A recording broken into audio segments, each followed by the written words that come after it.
August महिन्यामध्ये Khadakpada police station या ठिकाणी आपण एनडीपीएस अंतर्गत गांजाचा गुन्हा दाखल केला होता.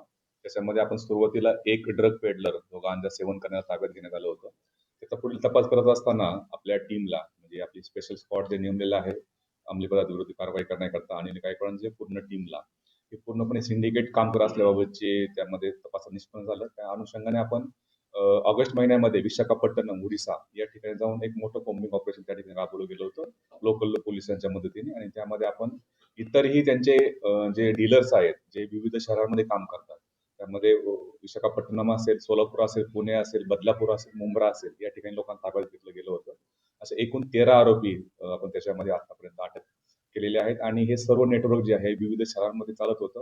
एकमेकांच्या हे मागच्या 2 ते 3 वर्षापासून एकमेकांच्या संपर्कात होते आणि त्यांचं एकमेकांशी आर्थिक सुद्धा देवाणघेवाण झालेली आहे असं तपासात निष्पन्न आलं.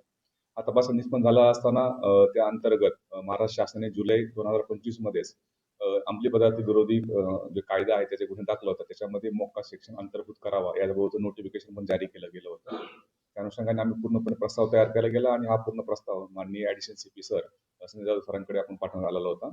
आणि त्या ह्याच्यामधून ती परवानगी मिळाल्यानंतर आता आपण ह्या जो गुन्हा दाखल केलेला आहे खडकपाडा पोलीस स्टेशनला त्याच्यामध्ये एमसीओसी त्यामध्ये अप्लाय केलेला आहे. आणि आपल्याकडे ठाणे आयुक्तालयामध्ये पहिल्याच अशी केस झालेली आहे की त्यामध्ये आपण अंमली पदार्थ नार्कोटिक्सच्या गुन्ह्यामध्ये मोक्का अंतर्गत कारवाई केलेली आहे. त्याच्यामध्ये आता आपण 13 लोकांना अटक केलेली आहे.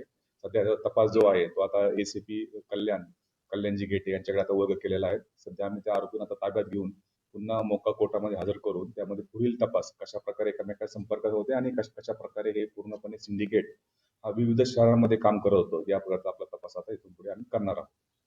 याच्यामध्ये आतापर्यंत आपण पाहत असाल की टोटल 13 आरोपी आहेत आणि पूर्ण सिंडिकेट वरती 20 पेक्षाही जास्त गुन्हे विविध ठिकाणी मी तेलंगणा असेल, पुणे असेल, सोलापूर असेल, पुणे त्यानंतर विविध